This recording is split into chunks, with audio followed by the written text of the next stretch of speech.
Внимание! Настало время героев! Далее Шаолиньские хроники. Основные правила дрессировки драконов. Ну, рассказывай. Относитесь к ним по-доброму, и они будут добры к вам. Ух ты, кратко, емко. А также на драконах можно не только кататься. Да, что там еще? Да! Вам пригодятся крепкие нервы. Незабываемо. Драконы, гонки по краю. На Cartoon Network. В королевстве Эпика живет храбрый рыцарь, сэр Генри Оранжевый. С помощью своего смекалистого сына Джимми, наследницы престола и лучшей подруги Джимми, принцессы Кэт, и без малейшей помощи белого рыцаря, Генри изо всех сил защищает королевство Эпика во имя своей королевы. «Мой любимый рыцарь» – премьера мультфильма. По будням в 20:40 по московскому времени. Только на канале Бумеранг.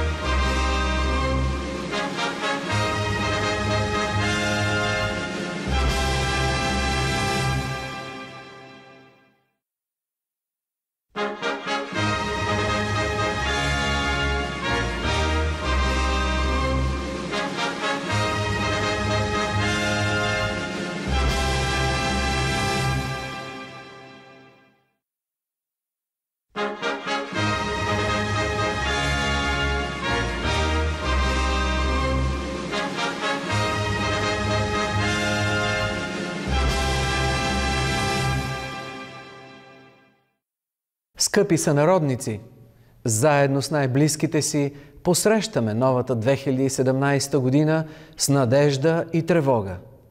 С надежда за мир и по-добро бъдеще за децата ни. С тревога от извънредната нестабилност и рекорден брой кризи в Европа и по света.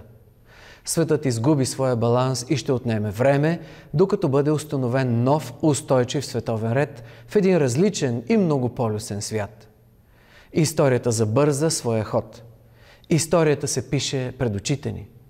Кой би предположил само преди 3 години, че граници в Европа ще се местят със сила?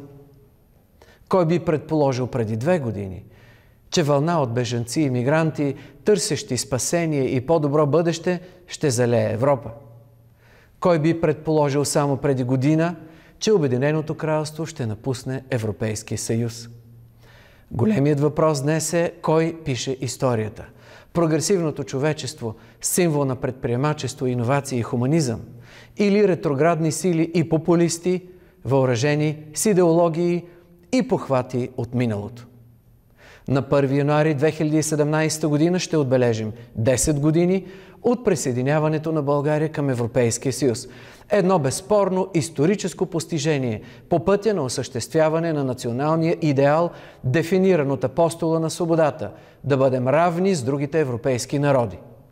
Днес България е коренно различна спрямо годината, в която започнахме своя европейски път. От тогава до сега нашият брутен национален продукт се утрои. Парите за образование, за пенсии и социални политики също са 3 пъти повече. Инвестициите в инфраструктура и енергийна ефективност, в екология и земеделие, в иновации и предприемачество се умножиха многократно.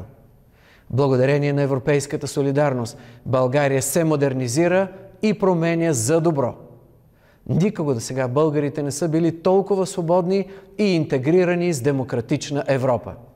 Трябва да продължим да пишем историята на силна България в силен Европейски съюз.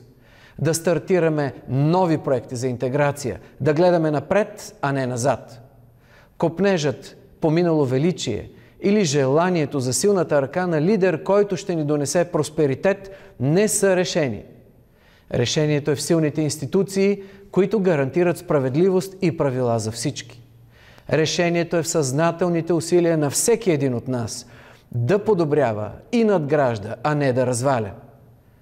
Без усилие и посветен труд от всеки, без любов и уважение към ближния, без върховенство на правото, националният идеал за чиста и свята република няма как да бъде постигнат. Днес България е надежден съюзник в НАТО, доверен партньор в Европейския съюз, добър съсед и приятел с всички в региона. Нашата визия е за историческата трансформация на България и Балканите от поле на интереси на велики сили към интегрална част от обединена Европа. През изминалата година България получи голямо международно признание за балансираната и принципна външна политика, която водим. Посрещнахме президентите на 10 държави членки от Европейския съюз, с които заедно търсихме решения за бъдещето на Балканите и Европа. Имахме изключително успешно председателство на процеса за сътрудничество в Югоизточна Европа, като зададохме свързаността, сигурността и намирането на общо решение на миграционната криза като основни приоритети на Балканите. България приключи успешно и своето председателство на Комитета на министрите на Съвета на Европа. Никога досега България не е търгувала толкова много с Балканите и Европейския съюз. Никога досега броя на туристите не е бил толкова голям. Никога досега толкова много държавни и правителствени ръководители не са посещавали страната ни в рамките на една година. Никога досега не сме били толкова свързани, интегрирани, с обща перспектива и общ хоризонт за демократично развитие. Осъзнаваме, че кризите, независимо дали е миграция, тероризъм, финансова или друга, минават отвъд нашите граници и само заедно можем да противостоим. Само заедно можем да гарантираме своята сигурност и енергийна независимост. Само заедно представляваме и пазар достатъчно голям за стратегически инвеститори и фабрики на бъдещето. Само заедно можем да бъдем фактор на глобалната сцена. Затова всеки, който тръгне да изолира България в тясно националните граници и работи за слаб и разделен Европейски съюз или позиционира България като нестабилен, пасивен и проблемен член в периферията на Съюза, не работи за постигането на националния идеал. Нека вървим по избрания от будителите и възрожденците път към Европа достойно, с високо вдигната глава. Скъпи сънародници, щастието и демокрацията не са крайна спирка. Те са начин на пътуване. Човешките права и свободи не се инсталират, те се спазват. Върховенството на правото се отстоява ежедневно и от всеки. Залисваме се по силни лидери и популисти. Силата обаче е нетрайна, докато мъдростта и добрината са непреходни. Добре е да дадем път на политиците с морал и достоинство, които отстояват принципни позиции и общочовешки ценности. Относно доходи и инфраструктура, нека се почувстваме като европейци, но и да действаме като европейци, като подкрепим европейските ценности за мир, човешки права и свободи и върховенство на правото. Да добавим стойност, като помогнем на нашето европейско семейство, което днес е в беда. Кризите са факт, но е факт също така, че нашите доходи и просперитет зависят от това какво произвеждаме, колко сме образовани и ефективни, зависят от доброто име и репутация на България и българите по света. Светлината на предстоящото българско председателство на Европейския съюз трябва да покажем най-доброто от България на Европа и света. Скъпи сънародници, коледните и новогодишните празници са време за обновление, време, в което всеки от нас се обръща към детските си мечти с упование в силата на доброто.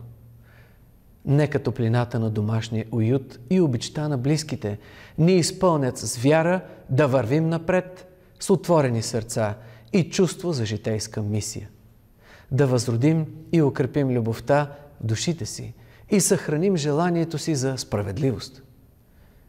Нека не пестим усилия за мир между хората и в страдащи